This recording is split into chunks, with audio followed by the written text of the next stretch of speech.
नमस्ते and hello everyone, welcome again. स्वागत है आप सबका फिर से हमारे education channel Doon GK valley में।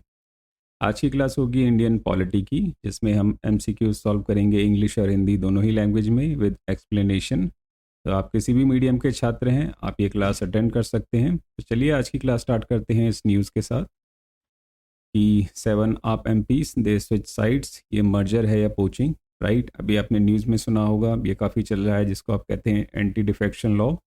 आप पार्टी डिमांड करती है कि इनको डिस्क्वालीफाई किया जाए, बट जो 7 मेंबर्स हैं लेड बाय राघव चड्ढा, इन्होंने बोला कि नहीं, जो हमारी जो थ्रेश होल्ड है हम उसको मीट करते कि मतलब 2/3 मेंबर जो पार्टी के थे उन्होंने मर्ज किया है बीजेपी के साथ, राइट? तो खैर, हमारा ये जो फोकस है इस न्यूज़ पे नहीं है, हम इस पे आर्ग्यू नहीं करेंगे।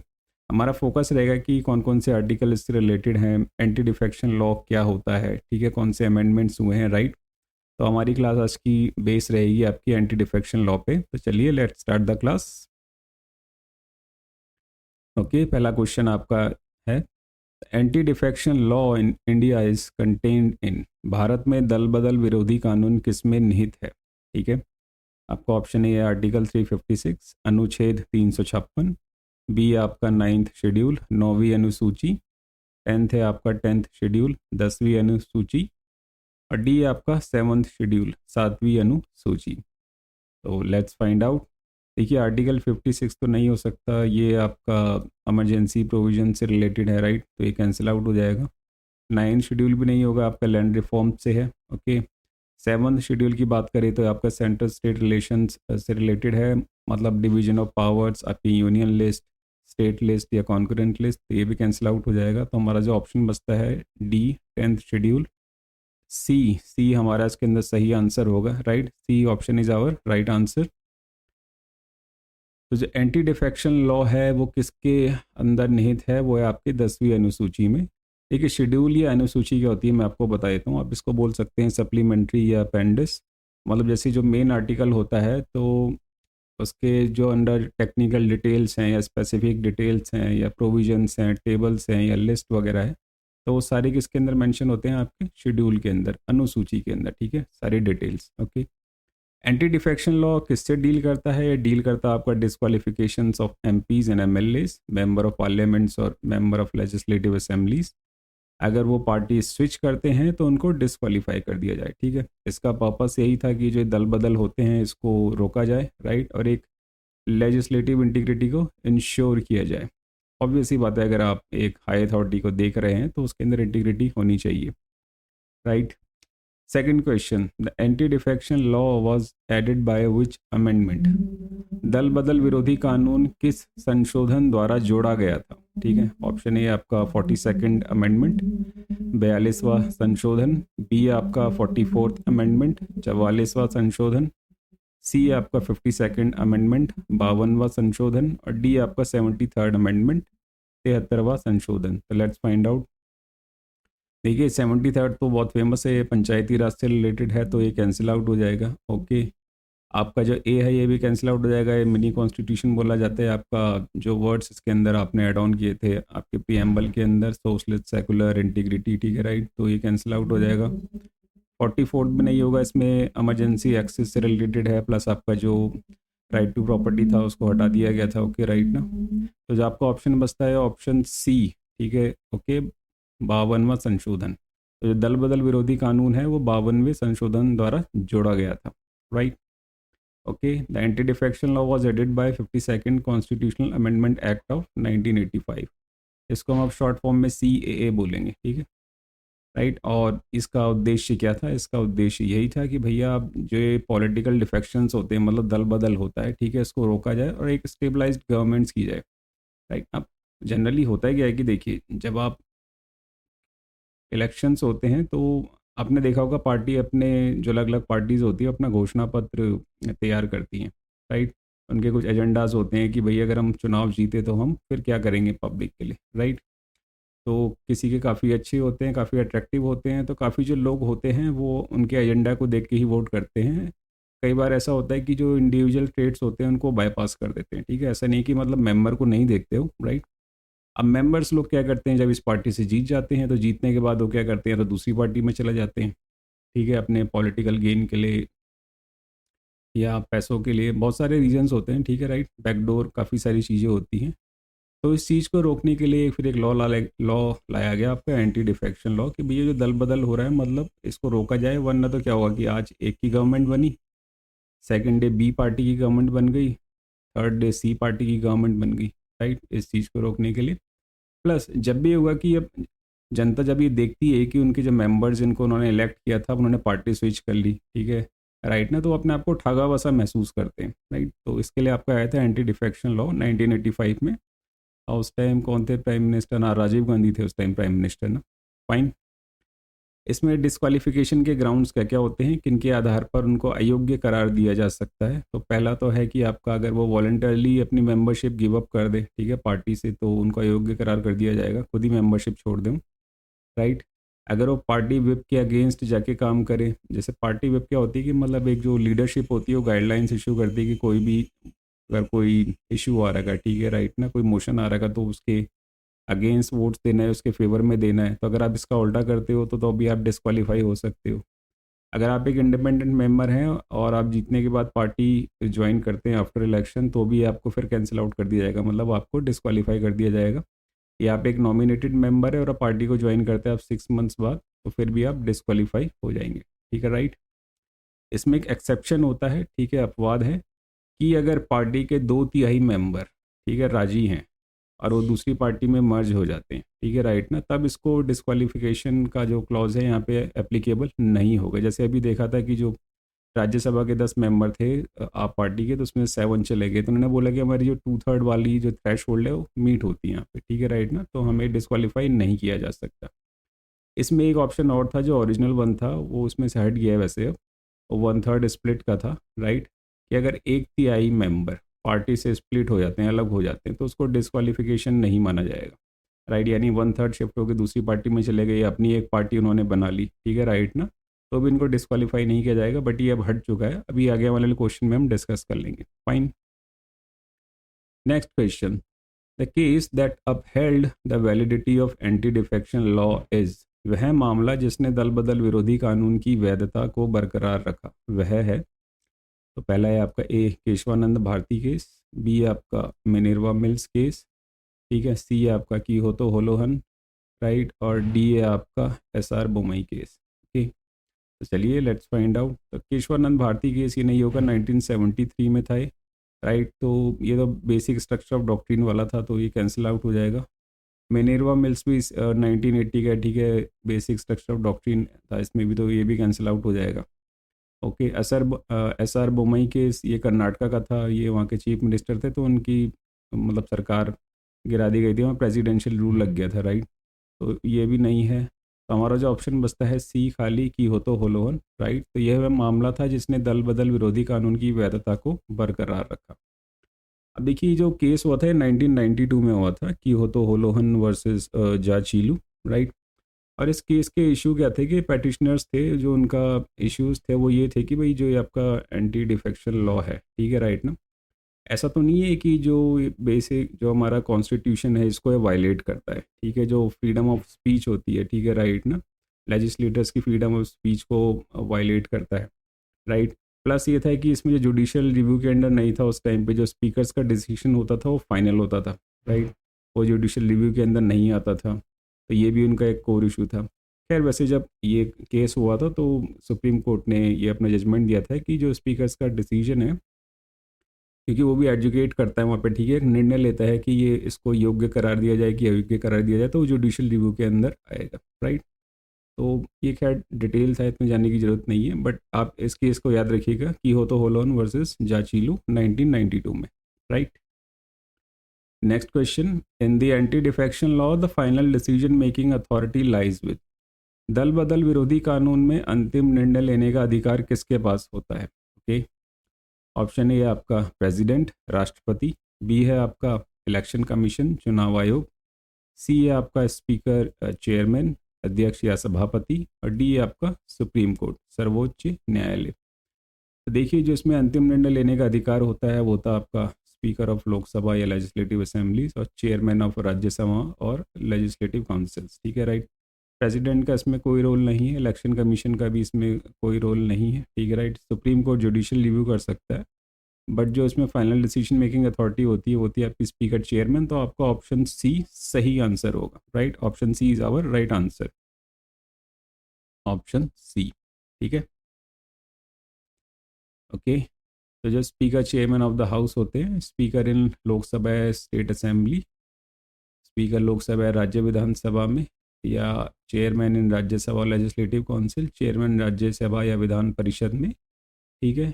इनके पास ये आखिरी अधिकार होता है कि दल बदल के आधार पर सदस्यों को अयोग्य ठहराया जा सकता है, right okay. Next question, judicial review of speakers decision is, speaker के निर्णय का न्यायिक पुनरावलोकन, ओके। तो ऑप्शन ए कहता है कंप्लीटली बार्ड, पूरी तरह वर्जित है।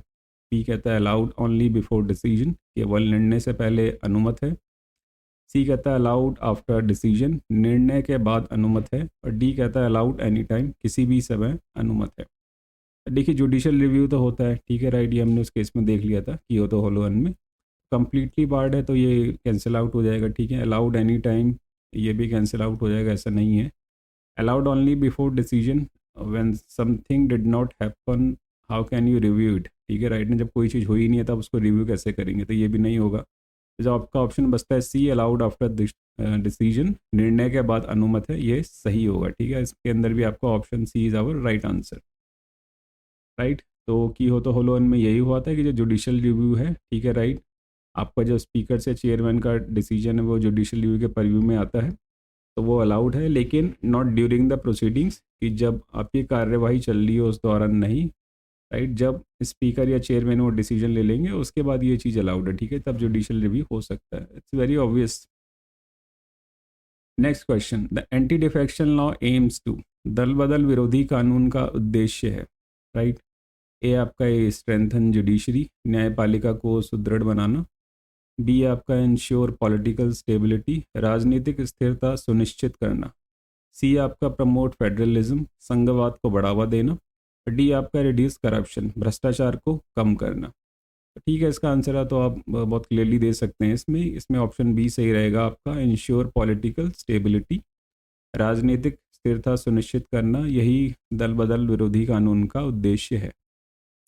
तो क्या क्या पॉइंट्स हैं जो ये एम करता है, देखिए पहले क्या था कि इतने ज़्यादा लेजिस्लेटर्स स्विच होते थे, मतलब एक हरियाणा में एक केस हुआ था, ठीक है राइट ना, उसमें एक ही दिन में 2-3 बार उन्होंने पार्टी स्विच कर ली थी, राइट ना, मेंबर ने वहाँ पे। तो तब से एक फेनोमेनन चल गया था कि आया राम गया राम, मतलब वो जो एरा था वहाँ पे अगर टोटल किया जाए तो मतलब पूरे इंडिया के अंदर से 1000-2000 लेजिस्लेटर स्विच कर गए थे, मतलब ना एक पार्टी से दूसरी पार्टी में, फिर दूसरी जगह। तो तब से ये कथन, ये घटना चलने लग गई कि भाई आया राम गया राम, मतलब ना अभी आया फिर चले गया, ओके। तो इन प्रैक्टिसेस को कर्व करने के लिए कि legislator switching parties very frequently, तो अब वो चाहे पर्सनल गेन के लिए हो या पॉलिटिकल गेन के लिए, ठीक है, ऑब्वियस ही बात है, जब आपको कोई बेनिफिट हो रहा होगा तभी आप दूसरी पार्टी में जाएंगे, आपको कोई पोस्ट मिल जाएगी, आपको कोई पद मिल जाएगा, deputy CM, okay, so many things. तो इस चीज़ को कर्व करने के लिए, ठीक है, पहला एम ये था। फिर ये था maintain party discipline in legislatures, very obviously बात है, पार्टी के कुछ नींव होती है, ठीक है, एक आइडियोलॉजी होती है, राइट। हर किसी पार्टी की अपनी एक आइडियोलॉजी है, और अगर आप जनता के बीच रहना चाहते हैं तो डिसिप्लिन भी होना चाहिए। अगर आप जैसे फ्रिक्वेंटली पार्टी स्विच करेंगे तो लोग समझ जाएंगे कि जो उसका कोर है, जो उसका न्यूक्लियस है, बहुत वीक है, राइट। नेक्स्ट है आपका promote stable and ethical governance, स्थिर और नैतिक शासन को बढ़ावा देना। तो ये भी बहुत सही है। देखिए जब भी आपकी कोई भी गवर्नमेंट अगर स्टेबल नहीं है, राइट, अगर हम नेशन की बात करें, वहाँ पे अगर पॉलिटिकल स्टेबिलिटी नहीं है तो कोई भी फॉरेन इन्वेस्टर्स वहाँ पे नहीं आएंगे, फॉरेन कंपनीज वहाँ पे नहीं आएंगी। क्यों? क्योंकि उनको पता है कि यहाँ की जो गवर्नमेंट है स्टेबल नहीं है, कभी भी बदल सकती है, तो पॉलिसीज़ जो है इनकी वो चेंज हो जाएंगी, ठीक है राइट ना, रूल्स से जाएंगे तो रिस्क फैक्टर हाई हो जाता है, ओके। तो ये चीज़ है। अब बाकी रही एथिकल गवर्नेंस की, तो एथिक्स तो होना ही चाहिए, हर फील्ड के अंदर एथिक्स होना चाहिए, राइट ना। नेक्स्ट है आपका protect the mandate given by voters to a political party, मतदाताओं द्वारा किसी राजनीतिक दल को दिए गए जनादेश की रक्षा करना। जैसे मैंने पहले बता दिया था कि एक वो एजेंडा को, ठीक है राइट ना, पार्टी का अपना एक घोषणा पत्र होता है, उसके बेस पे वो करते हैं। अब मेंबर जीत के जब दूसरी पार्टी में चले गया तो पीपल आर फेल्ट चीटेड, मतलब उनको लगता है कि अरे यार ये क्या हो गया, राइट। तो इन शॉर्ट अगर हम बात करें कि कि पार्टी के प्रति निष्ठा सुनिश्चित करना और अवसरवादी दल बदल को रोकना। अब देखिए बड़े लेवल पे जब ये चीज़ें होंगी तो फिर लोअर लेवल पे तो लोग उनको फॉलो करेंगे ना। अगर आप उनको कुछ ही बोलेंगे तो वो पॉइंट आउट कर देंगे कि देखिए भाई हाई लेवल पे भी तो ये चीज़ें हो रही हैं, उनको पहले बंद करना चाहिए, राइट।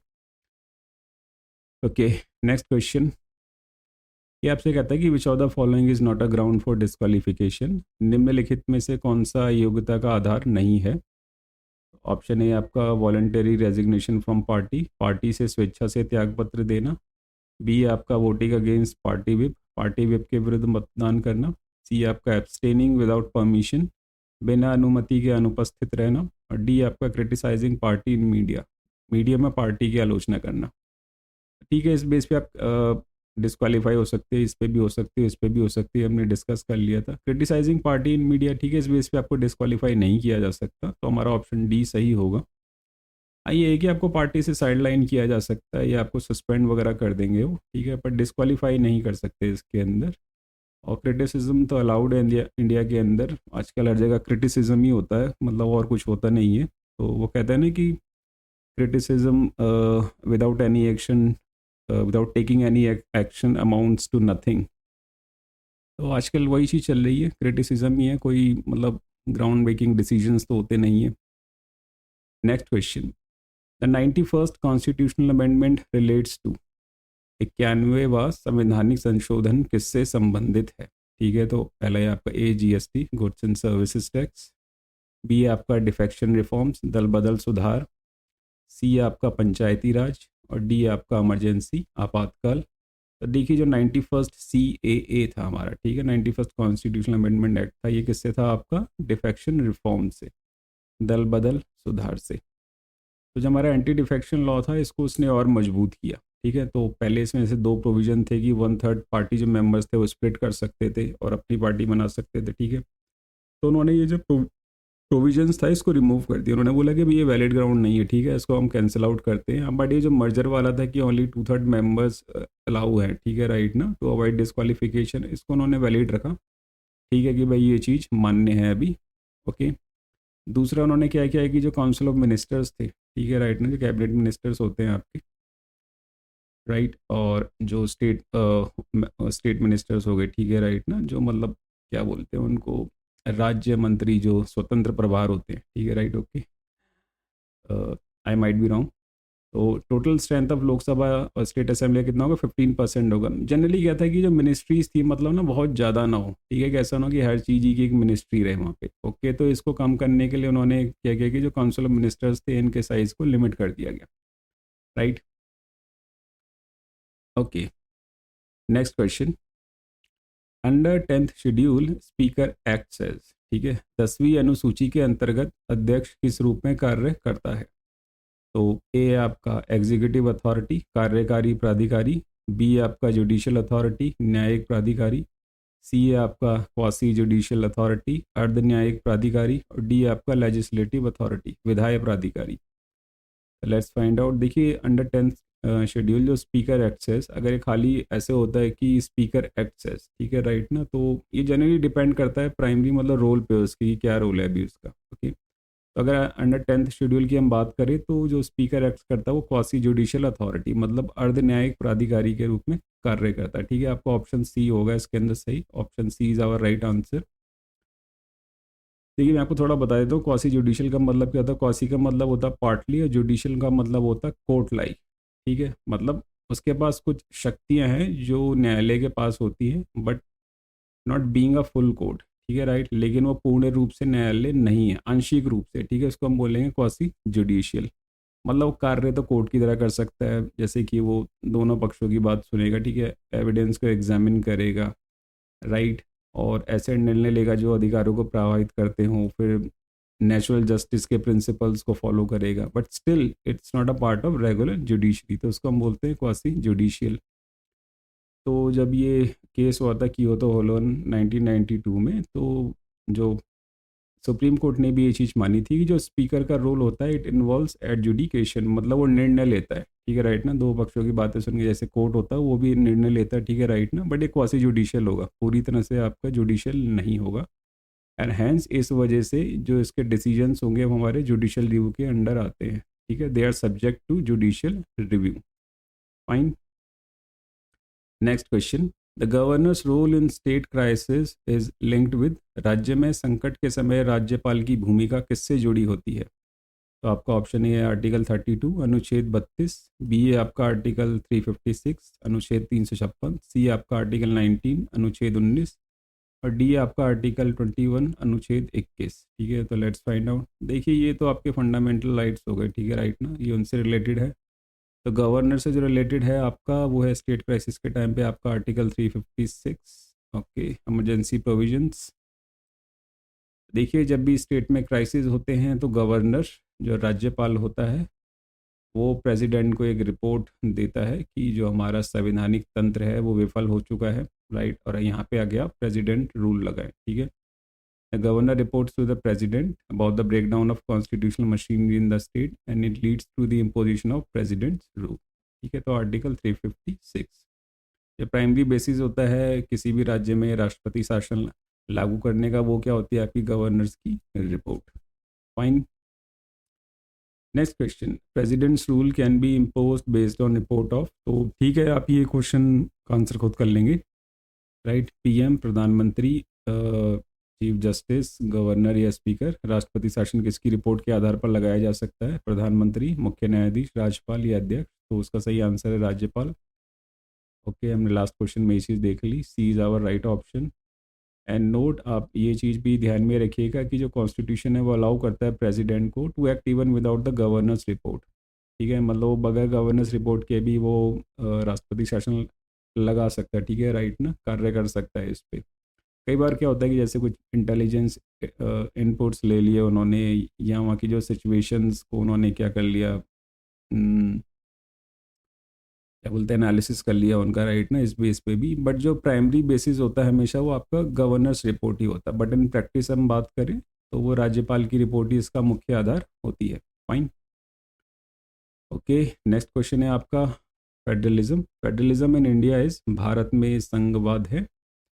ये कहता है ए रिजिड, कठोर है काफ़ी, बी कहता है फ्लेक्सिबल, लचीला है, सी कहता है यूनिटरी, एकात्मक है, और डी कहता है कॉन्फेडरल, परिसंघात्मक है। ठीक है, फेडरलिज्म मतलब स्ट्रॉन्ग सेंटर विद स्टेट्स। ठीक है, राइट। फेडरलिज्म कहाँ से लिया गया आपका ये वाला? कनाडा से, राइट। आपको ये चीज़ पता होनी चाहिए। देखिए जो फेडरलिज्म है इंडिया के अंदर वो फ्लेक्सिबल है, इसको हम जनरली क्वासी फ्लेक्सिबल बोलते हैं। ठीक है, लचीला माना जाता है। जो भारत में संघवाद है वो क्या है, वो लचीला है, राइट। तो ऐसा क्यों है? देखिए एक तो 7 शेड्यूल के अंदर आप ये देख सकते हैं कि जो डिवीजन ऑफ पावर्स है, राइट, सेंट्रल स्टेट्स के बीच में डिवीजन ऑफ पावर्स है। आपकी यूनियन लिस्ट होती है, स्टेट लिस्ट है, फिर कॉन्करेंट लिस्ट है, राइट। हाँ, बट इसमें आप ये भी कह सकते हैं कि इसके अंदर यूनिटरी फीचर्स भी है, इसमें कुछ एकात्मक विशेषताएं भी शामिल हैं। ठीक है, राइट। जैसे जो आपका सेंटर है वो स्ट्रॉन्ग है, ओके। सबसे तो बड़ी बात है कि सिंगल कॉन्स्टिट्यूशन और सिंगल सिटीजनशिप है, राइट। हर राज्य में आपका एक ही संविधान है और सिंगल सिटीजनशिप होती है, राइट। फिर आप क्या कर सकते हैं, आप 356 को इम्पोज कर सकते हो। ठीक है, हर स्टेट पर लग सकता है वो, राइट। ओके, तो इसलिए माना जाता है कि जो इंडियन फेडरलिज्म है is not rigid but flexible with a unitary बायस। मतलब भारतीय संघवाद कठोर नहीं है बल्कि लचीला है और इसमें एकात्मकता की ओर झुकाव है, राइट। अच्छा, इसमें एक ऑप्शन ये भी था कॉन्फेडरल। अगर जैसे काफ़ी लोगों को समझ में नहीं आएगा तो कॉन्फेडरल का मतलब क्या होता है कि जैसे इंडिपेंडेंट स्टेट्स मिलके एक नेशन फॉर्म कर लेते हैं, राइट। बट क्या होता है कि जो मेजर पावर्स होती है वो स्टेट्स के पास ही होती है, जो इसमें सेंटर होता है वो वीक होता है, राइट। जो सेंटर रहेगा वो वीक रहेगा। तो इसका आप एग्जांपल से आप समझ सकते हैं, जैसे अर्ली यूएसए, राइट, या फिर नेशंस ने मिलके अपनी एक चीज़ बना ली, जैसे यूरोपियन यूनियन हो गया। ठीक है, राइट ना। यूरोपियन यूनियन में क्या है कि यूरोपियन यूनियन ही वीक है, ओके, बाकी नेशंस उसमें सारे स्ट्रॉन्ग है, right. Next question, which body interprets the constitutional finally, संविधान की अंतिम व्याख्या कौन सी संस्था करती है? तो आपका है पहला ऑप्शन ए पार्लियामेंट, संसद, बी आपका प्रेसिडेंट राष्ट्रपति, सी आपका सुप्रीम कोर्ट उच्चतम न्यायालय, डी आपका लॉ कमीशन विधि आयोग। ठीक है, कॉन्स्टिट्यूशन को जो फाइनली इंटरप्रेट करता है वो आपका सुप्रीम कोर्ट ही होता है। ठीक है, राइट। उच्चतम न्यायालय, इसके अंदर जो राइट ऑप्शन होगा वो सी होगा। डेमोक्रेसी के आपके 3 पिलर हैं आपके, ठीक है, लेजिस्लेटिव, एग्जीक्यूटिव और जुडिशरी, ठीक है, तीनों इंडिपेंडेंट हैं, राइट। हाँ, बट ये है कि अपने अधिकार क्षेत्र से बाहर जाके काम नहीं कर सकते, ये तीनों एक दूसरे को चेक कर सकते हैं, ठीक है, राइट ना। ऐसा नहीं है कि कोई भी बॉडी एकदम अपने अधिकार क्षेत्र से बाहर जाके काम कर सकती है। बट हम बात कर रहे हैं कॉन्स्टिट्यूशन की, तो जो फाइनल इंटरप्रेटर होता है, ठीक है, अंतिम व्याख्याकार, वो कौन है आपका? भारत का सर्वोच्च न्यायालय, right. The supreme court of India is the final interpreter of the constitution, ठीक है, राइट। और ये अपनी जो पावर का एक्सरसाइज किसके थ्रू करता है? जुडिशल रिव्यू के अंदर। आप इनके जो प्राइमरली एंकर हैं हम बोल सकते हैं, जैसे आर्टिकल 13 है, आर्टिकल 32 है, और आर्टिकल 226 हो गया, ठीक है, राइट। और भी हैं, ओके, मेनली प्राइमरली एंकर आप इनको बोल सकते हैं। वो इंश्योर करता है कि जो भी लॉज और एक्शंस हो गए गवर्नमेंट के, वो पैरेलल होंगे आपके कॉन्स्टिट्यूशन के, मतलब वो उसको वायलेट ना करते हो, ठीक है, राइट। और जुडिशियल रिव्यू एक ऐसी पावर है supreme court of India, high court की, ठीक है, राइट। तो मतलब एग्जामिन कर सकते हैं कि जो आपके लॉज या गवर्नमेंट एक्शन है वो संवैधानिक है या नहीं है। अगर अगर जो कोई भी लॉ या एक्शन हमारे कॉन्स्टिट्यूशन को वायलेट करता है, ठीक है, राइट ना, तो जो कोर्ट है वो उसको इनवैलिड डिक्लेयर कर सकता है, मान्य घोषित कर सकता है उसको।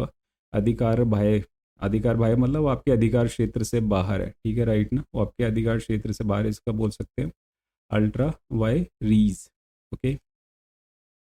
Next question, judicial review is a part of, न्यायिक समीक्षा किसका हिस्सा है?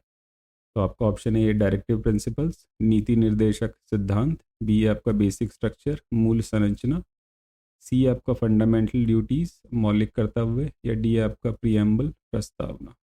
देखिए, जो जुडिशियल रिव्यू है, judicial review is a part of basic structure, ठीक है, ये मूल संरचना का पार्ट है, इसमें ऑप्शन बी आपका सही आंसर होगा। तो ये हमारा Keshavananda Bharati versus state of Kerala जो केस था 1973 में, इसमें माना गया है कि जो जुडिशियल रिव्यू है, it is considered a part of basic structure of the constitution, right. न्यायिक समीक्षा को संविधान की मूल संरचना का एक हिस्सा माना जाता है, ठीक है, और ये आपके केशवानंद भारती केस में इस चीज़ को स्थापित किया गया था, right. Question 15, which article deals with the supreme court jurisdiction? कौन सा अनुच्छेद सर्वोच्च न्यायालय के क्षेत्राधिकार से संबंधित है? ओके जी, पहला है आपका 124, 124, फिर बी है आपका 131, 131, सी है आपका 226, 226, और डी है आपका 368, 368। Let's find out. देखिए, आर्टिकल 124 ये तो आपका कंपोजिशन एस्टेब्लिशमेंट है, सुप्रीम कोर्ट से रिलेटेड है, ठीक है, तो ये नहीं होगा। आर्टिकल 368 भी नहीं होगा, ये आपका कॉन्स्टिट्यूशनल अमेंडमेंट से तो ये कैंसिल आउट हो जाएगा। आर्टिकल 226 ही हाई कोर्ट से रिलेटेड है, ठीक है, राइट ना, जिसमें वो रिट्स वगैरह इश्यू कर सकते हैं, तो ये भी नहीं होगा। तो जो आपका ऑप्शन बचता है बी, आर्टिकल 131, ये वो आर्टिकल है that deals with the supreme court jurisdiction, ठीक है, राइट। आर्टिकल अनुच्छेद 131 सर्वोच्च न्यायालय के क्षेत्राधिकार से संबंधित है, तो ऑप्शन बी हमारा इसके अंदर राइट आंसर होगा। कुछ और आर्टिकल भी हम उनको डिस्कस कर लेते हैं, जैसे आर्टिकल 131 है ओरिजिनल ज्यूरिडिक्शन, मूल क्षेत्र अधिकार, मतलब जब भी कोई भी सेंटर या स्टेट वर्सेस स्टेट होगा, मतलब ठीक है, राइट नो, किसके अधिकार में आएगा आपके? वो सीधा डायरेक्ट आएगा वो सुप्रीम कोर्ट के, ओके। फिर आपका आर्टिकल 132 या 132 हो गया एपेलेट ज्यूरिडिक्शन, ठीक है, अपीलीय क्षेत्र अधिकार, मतलब कोई भी ऐसा जजमेंट है या ऑर्डर है जो हाई कोर्ट द्वारा है, आप उसके खिलाफ जाके सुप्रीम कोर्ट में अपील कर सकते हैं, बशर्ते कि मतलब हाई कोर्ट ने आपको एक certificate of fitness for appeal दिया हो, ठीक है, राइट ना, मतलब कि ये केस ऐसा है कि आप सुप्रीम कोर्ट में जाके मामला दायर कर सकते हैं, ठीक है, राइट। फिर आर्टिकल 136 हो गया, ये स्पेशल लीव टू अपील है, कि मतलब कोई भी कोर्ट है इंडिया के अंदर, ठीक है, राइट ना, एनी कोर्ट या कोई भी ट्रिब्यूनल है, राइट, तो जो उसका कोई भी जो आदेश या जजमेंट है, ऑर्डर है, डिक्री है, आपको पसंद नहीं आई, तो आप मतलब ग्रेव इनजस्टिस हुआ है, ठीक है, राइट ना, या कोई क्वेश्चन ऑफ लॉ है, तो आप जाके अप्लाई कर सकते हैं सुप्रीम कोर्ट के अंदर, इसको स्पेशल लीव टू अपील बोला जाता है। और ऐसा नहीं कि हर बार ये ग्रांट कर देगा सुप्रीम कोर्ट, जनरली मतलब ये उनके डिस्क्रिप्शन पे वो डिपेंड करता है, ओके, राइट। नेक्स्ट आर्टिकल आपका आर्टिकल 143, 143, या एडवाइजरी ज्यूरिडिक्शन होता है, मतलब अगर जो आपके राष्ट्रपति है, प्रेसिडेंट ना, किसी क्रिटिकल मैटर पे वो सुप्रीम कोर्ट से सलाह लेना चाहें, तो ये एडवाइजरी ज्यूरिडिक्शन बोला जाता है, ठीक है, वो सलाह ले सकते हैं। हाँ, बट ये है कि वो बाइंडिंग नहीं होती, कि सुप्रीम कोर्ट जो भी उनको सजेस्ट करेगा वो बाइंडिंग नहीं होगा, ठीक है, मैंडेटरी नहीं होगा। Fine. Next question, which is related to central state disputes, केंद्र राज्य विवादों से कौन संबंधित है? तो पहला option A article 32, right, B आपका आर्टिकल 131 अनुच्छेद 131, सी आपका आर्टिकल 19 अनुच्छेद 19, या डी आपका आर्टिकल 21 अनुच्छेद 21। तो ये खैर ठीक है, आप फाइंड आउट कर लेंगे, इसमें आर्टिकल 131 होगा, राइट। ऑप्शन बी आपका सही आंसर होगा इसके अंदर। Article 131 of the constitution of India deals with central state disputes, ठीक है, राइट। भारत के संविधान का अनुच्छेद 131 केंद्रीय राज्य विवादों से संबंधित है, राइट। ये उसके मूल क्षेत्राधिकार में आता है, हमने पढ़ लिया था अभी इस चीज़ को, यानी कोई भी सेंटर और वन या एक से ज़्यादा स्टेट्स के बीच में कोई डिस्प्यूट्स है, या बिटवीन टू और मोर स्टेट्स के बीच में कोई डिस्प्यूट्स है, तो वो केसेस कहाँ पे डायरेक्टली फाइल हो सकते हैं? आपके सुप्रीम कोर्ट में, ठीक है, राइट। ये मामले सीधा सर्वोच्च न्यायालय में दायर किए जाते हैं। ओके, नेक्स्ट क्वेश्चन है आपका, parliamentary sovereignty in India is, Bharat में संसदीय संप्रभुता है, पहले कहते हैं एब्सोल्यूट, पूर्ण है, ठीक है, राइट, मतलब आप उसमें कुछ छेड़खानी नहीं कर सकते। बी कहता है लिमिटेड है, ठीक है, सीमित है। सी कहता है नॉन एग्जिस्टेंट है, अस्तित्वहीन है, या बी कहता है जुडिशियल है, ठीक है। तो पार्लियामेंट्री सोवरेन की बात की गई है कि वो एब्सोल्यूट है, लिमिटेड है, नॉन एग्जिस्टेंट है, कि जुडिशियल है। देखिए, जो पार्लियामेंट्री सोवरेनिटी है इंडिया के अंदर, वो लिमिटेड है, एब्सोल्यूट नहीं है, राइट। मतलब वो अपने, ऐसा नहीं है कि अगर एब्सोल्यूट होगी तो फिर तो पार्लियामेंट कुछ भी कर सकती है, क्योंकि फिर वो कोई भी काम करेगी उस पर आप जुडिशियल रिव्यू नहीं ले सकते, कुछ भी नहीं होगा, ठीक है, एब्सोल्यूट हो जाएगा फिर। ओके, तो कोई भी चीज़ एब्सोल्यूट नहीं होती, ठीक है, राइट, तो ये लिमिटेड है। ओके, जैसे फंडामेंटल राइट्स हैं आपके, वो भी एब्सोल्यूट नहीं है एकदम। तो जो पार्लियामेंट्री सोवरेनिटी है, संसदीय संप्रभुता, ये सीमित है पर पूर्ण नहीं है। Okay, right. जैसे मैंने बोला था कि जो तीनों बॉडीज़ है, ठीक है, राइट ना, वो चेकआउट कर सकती हैं एक दूसरे को, मतलब कोई हर किसी को एब्सोल्यूट पावर्स नहीं है इसके अंदर। और जो कॉन्स्टिट्यूशन ऑफ इंडिया है वो तीनों पे रिस्ट्रिक्शंस लगाता, तो पार्लियामेंट पे भी रिस्ट्रिक्शन है, ठीक है, राइट ना, कि मतलब वो जुडिशियल रिव्यू कर सकते हैं by the supreme court of India, कि कोई भी इन्होंने ऐसा लॉ बनाया, ठीक है, राइट ना, जो आपके कॉन्स्टिट्यूशन को वायलेट करता है, जो जुडिशियल रिव्यू हो सकता है। प्लस फेडरल स्ट्रक्चर्स हैं, राइट, ऑटोनॉमी नहीं है, राइट, स्टेट्स और सेंटर्स के बीच में आपका पावर डिवीजन है। ओके, वो अलग बात है कि हमारा जो सेंटर्स है काफ़ी स्ट्रांग है, मतलब, राइट। फिर फंडामेंटल राइट्स हैं। ओके, फंडामेंटल राइट्स वायलेट होंगे तो आप हाई कोर्ट, सुप्रीम कोर्ट में जा सकते हैं। फिर बेसिक स्ट्रक्चर ऑफ डॉक्ट्रीन है, ठीक है, पार्लियामेंट कैन नॉट अमेंड और act against the basic structure of the constitution. संसद संविधान के मूल ढांचे में संशोधन नहीं कर सकती और ना ही उसके विरुद्ध कोई कार्य कर सकती है।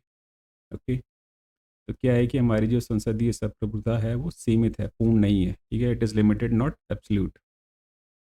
Next question, which amendment limited size of council of ministers, किस संशोधन ने मंत्री परिषद के आकार को सीमित किया? कि हाँ भाई, इतनी सारी मिनिस्ट्रीज बना दी थी, उन्होंने बोला कि जो मिनिस्ट्रीज है उसको भी भाई लिमिट किया जाए, राइट। तो आपका ऑप्शन ए है 52nd 52वां संशोधन, बी आपका 86 छियासीवां संशोधन, सी आपका 91 91वां संशोधन, और डी आपका 73rd 73वां संशोधन। तो ये क्वेश्चन तो आप कर लेंगे, क्योंकि मैंने पहले ही बता दिया आपको कौन सा है आपका 91st, सी ऑप्शन है इसके अंदर सही होगा आपका 91वां। तो जो 91st CAA था हमारा 2003 में आया था, इसने काउंसिल ऑफ मिनिस्टर्स थे उनके जो साइज़ को लिमिट कर दिया, 15% होगा, ठीक है, राइट। अगर स्टेट लेजिस्लेटिव असेंबलीज में 500 सीट हैं, ओके, तो उसका 15% जो काउंसिल ऑफ मिनिस्टर्स होगी, कितनी होगी सकती है ज़्यादा से ज़्यादा 75, right. Okay, next question, defection exception applies in case of, दल बदल अपवाद किस स्थिति में लागू होता है? ठीक है, तो ये क्वेश्चन भी आप अब कर लेंगे। तो पहला दे रखा आपको स्प्लिट, विभाजन में, बी कहता मर्जर, विलय में, सी कहता एक्सपल्शन, निष्कासन में, या डी कहता आपका निलंबन, सस्पेंशन में, ठीक है, राइट। तो इसमें जनरली किस पे एक्सेप्शन लागू होता है? आपका मर्जर पे, ठीक है, राइट ना, मर्जर पे एक्सेप्शन है, तब वहाँ पे आपको डिफेक्ट करार नहीं दिया जा सकता, ठीक है, आपको डिस्क्वालीफाई नहीं किया जा सकता। ओके, बाकी स्प्लिट वाला था वो आपका 91st से हट गया था, ठीक है, राइट, उसमें सिर्फ 2/3 वाला जो मर्जर था वही वैलिड रहा। ओके, 1/3 वाला जो स्प्लिट था वो उन्होंने कैंसिल आउट कर दिया था 91st अमेंडमेंट एक्ट में 2003 के अंदर। बाकी अगर हम बात करें सस्पेंशन की, एक्सपेल्शन की, तब भी जो जो उसको एक अनअटैच्ड मेंबर माना जाता है, ठीक है, राइट ना। आप बोल सकते हैं कि वो एक अनअटैच्ड मेंबर है, तो still he is bound with the party whip. Okay, तो ये भी एक वैलिड एक्सेप्शन नहीं है एंटी डिफेक्शन लॉ का। नेक्स्ट क्वेश्चन है हमारा, whip is issued by, whip किसके द्वारा जारी किया जाता है, ठीक है, तो ये है प्रेसिडेंट, राष्ट्रपति द्वारा, बी है पार्टी लीडरशिप, पार्टी नेतृत्व, सी है जुडिशरी, न्यायपालिका, डी है गवर्नर, राज्यपाल। तो जो पार्टी विप है कौन इशू करता है उसको, पार्टी लीडरशिप, पार्टी नेतृत्व, बी सही आंसर होगा इसका। Whip is issued by political party, वो अपने जो सदस्य होते हैं उनको एक विप इशू करता है कि भाई किसी पर्टिकुलर इशू पे आपने वोट कैसे करना है, ठीक है, राइट, उसके अगेंस्ट वोट करना है कि उसके फेवर में वोट करना है। लेकिन अगर आप अपने पार्टी विप के अगेंस्ट जाके काम करते हो तो आपको डिस्क्वालीफाई किया जा सकता है, ठीक है, राइट ना। ये एक आधार है आपको डिस्क्वालीफाई करने का। और अगर हम गवर्नमेंट विप की बात करें तो इंडियन पार्लियामेंट के अंदर जो मिनिस्ट्री ऑफ पार्लियामेंट्री अफेयर्स है, ठीक है, राइट ना, ओके, भारतीय संसद में जो संसदीय कार्य मंत्री होते हैं आमतौर पर वो चीफ विप काम करते हैं फॉर द रूलिंग पार्टी, ठीक है, उनको चीफ विप बोला जाता है। Acts as the chief whip for the ruling party. Okay, संसदीय कार्य मंत्री आमतौर पर सत्ताधारी दल के मुख्य विप के रूप में कार्य करते हैं। Okay friends, this is for the day. Please hit the like button अगर आपको ये वीडियो पसंद आई हो, सब्सक्राइब करें हमारे चैनल को, प्लीज़ इस वीडियो को और दूसरे एस्पिरेंट्स के साथ शेयर करें। प्लस जो भी आपके फीडबैक है, सजेशंस या डाउट्स हैं, हमें कमेंट सेक्शन में ज़रूर लिखें। हमारा चैनल है दून जी के वैली, आप इसको इंस्टाग्राम पे जाके फॉलो कर सकते हैं। Thanks for watching and happy learning. Please take care of yourself and your environment too. जय हिंद, जय उत्तराखंड।